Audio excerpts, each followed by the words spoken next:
to the Bloody Fork Homestead. When I bring up the word homestead or homesteading, different things come to mind for people. Some think of people like Dick Pronecki, who built a cabin in the wilderness, and he went out by himself, built his own cabin with an axe, and lived there for 30 years. Now you think, well, that's the ideal for me. That's what I want to do. When I think of homesteading, that's what I'd like to do. Buy a place in the wilderness or a little plot of land and build my own cabin and be self-sufficient.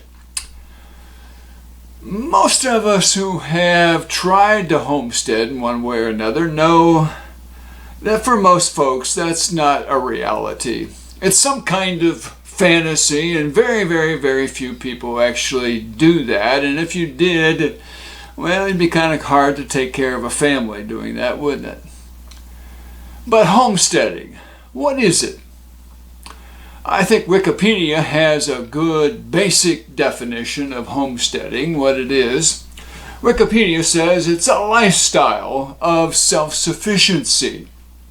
It's characterized by subsistence agriculture, home preservation of food, and may involve some kind of small-scale production of textiles, doing your own clothes, or maybe making things either to use in the household or to sell. But the basic definition that I think is good is that homesteading is a lifestyle of self-sufficiency, wanting to be self-reliant, self-sufficient as much as possible. In reality, no one is going to be 100% self-sufficient. You always need someone else at some point. It's kind of hard for everyone to grow their own coffee if you want coffee. But to a great degree, we can be self-sufficient. Now, if homesteading is a lifestyle, there are some people who actually live in the city who are homesteading more than some in the country. Some in the country are completely dependent, perhaps on the grocery store, on their vehicle to go to point A to point B. They just happen to live in the country. But someone in the city may be more self-sufficient, self-reliant. But I bring up all that to come back to something that I want to talk about for several episodes here on YouTube, on my channel, and that is sixth sense homesteading.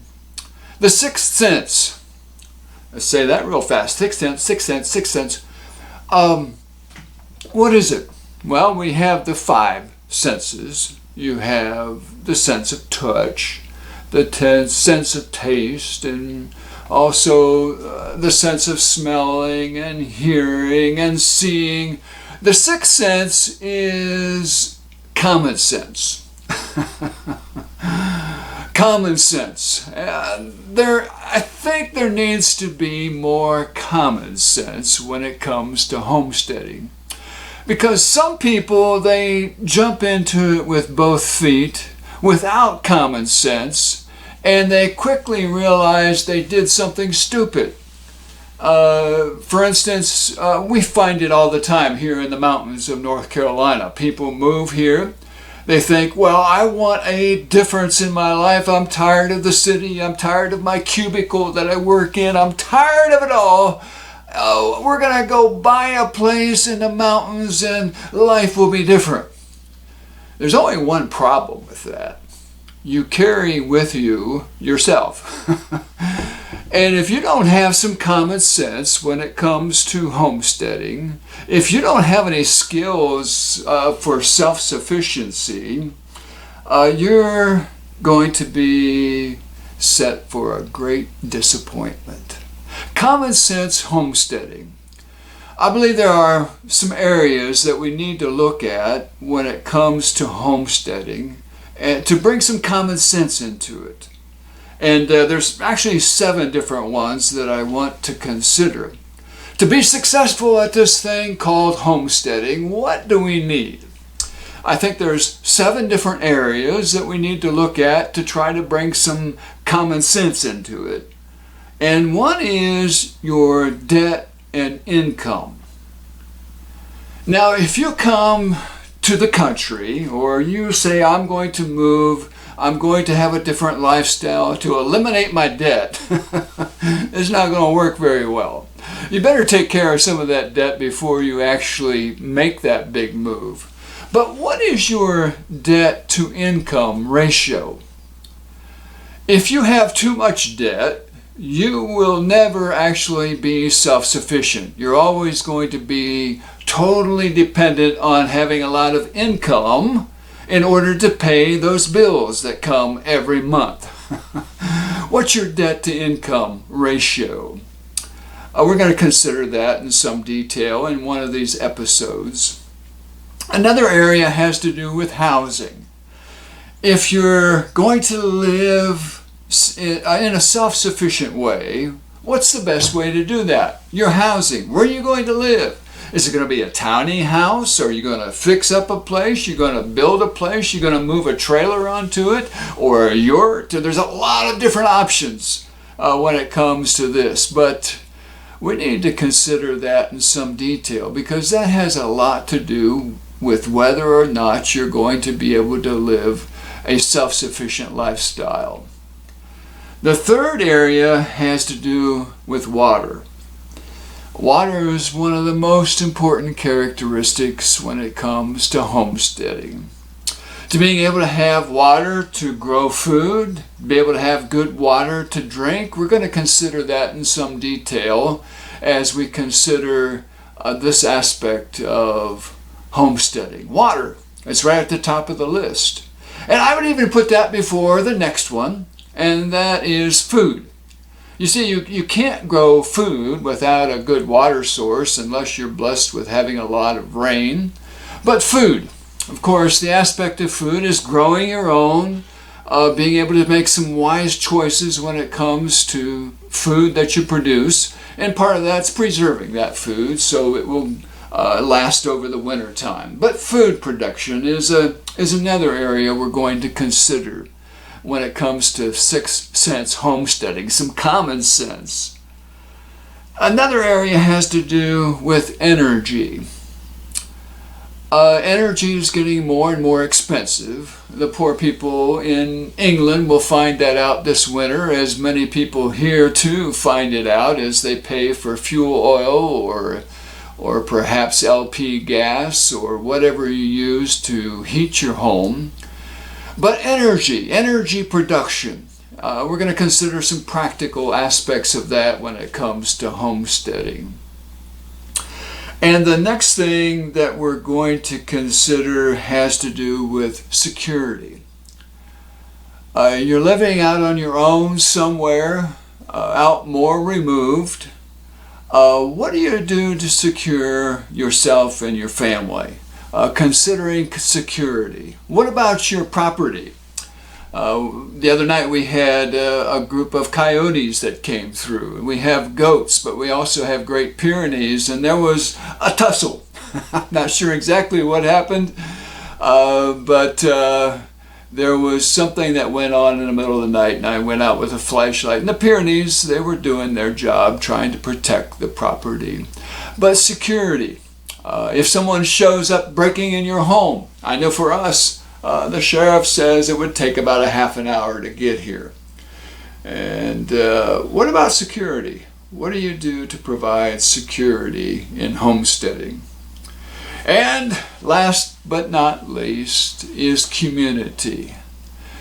What about a supportive community that you belong to where people help each other out? That's essential, because I don't care how good you are, I don't care how many skills you have, you're going to have times when you need other people, and other people need you. You need to have some back and forth giving to other people in a community. That's what homesteading is about. It's a homesteading community. It's not just you and your little family or you by yourself building your little cabin in the wilderness. You always need other people. And we're going to consider that in some detail. Homesteading, self-sufficient lifestyle. I think it's important to have our eyes wide open when it comes to it.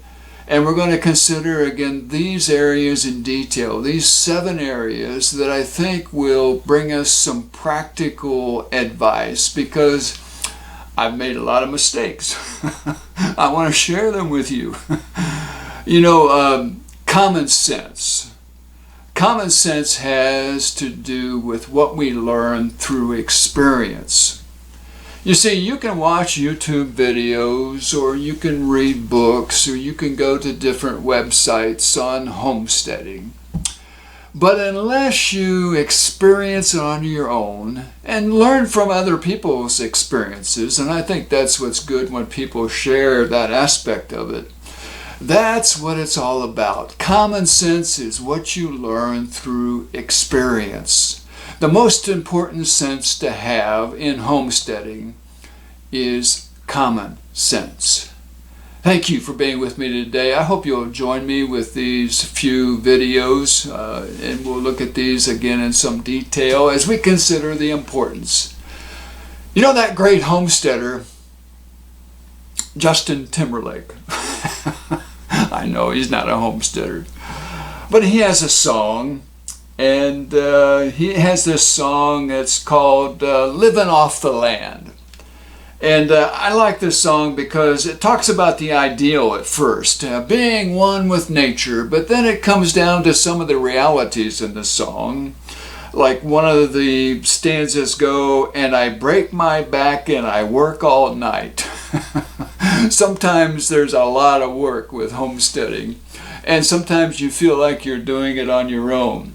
And it also talks about being in debt, paying the credit card debt.